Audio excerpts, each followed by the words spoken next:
Hello everyone.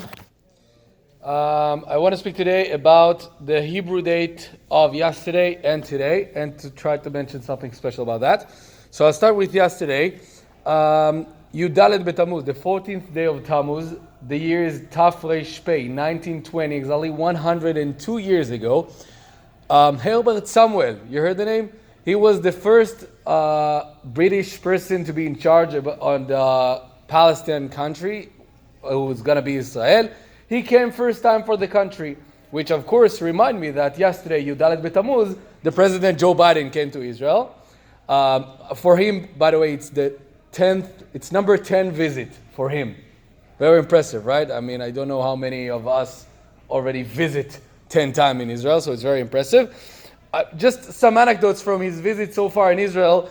There's no point or something, just things that won't happen in any other country beside of Israel for an American president. So one of them, he came in his first day, he went to visit in Yad Vashem, and over there he met two Holocaust survivors, one of them from my grandfather's city in Poland, and he went down on his knee for them. That was very impressive, I think, to see the president of the strongest nation in the world getting down on a knee for Holocaust survivors. That's very strong.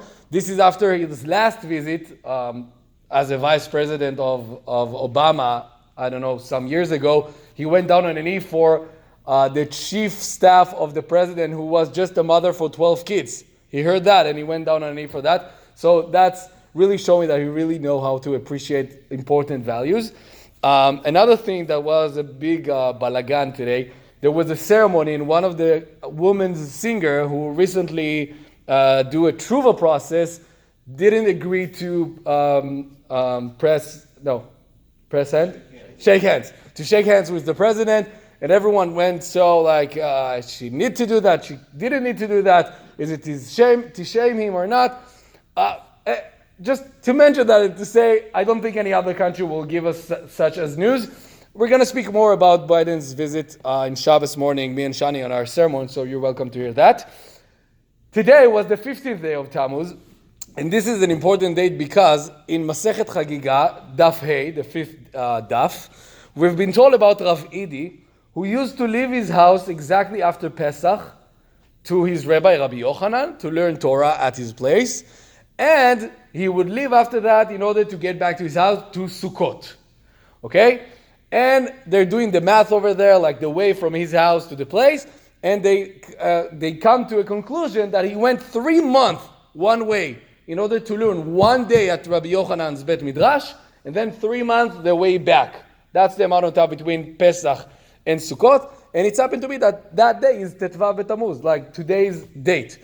And two things I want to learn for that. First of all, that sounds like a special date. I don't know any Hasidic movement that would say that's a day that mesugal to limud Torah or something. But who knows? If he can walk 3 months just to learn 1 day at his rabbi's Bet Midrash, of course we can do some of it to do an effort to learn Torah. But also it's to remind us, just, take you back 3 months ago of all the cleaning and Pesach and whatever. We're exactly in the halfway to Sukkot, meaning a little bit less than that to Rosh Hashanah and Yom Kippur. This week is going to be Yud Zayin Betamuz, Shlosh Shavuot.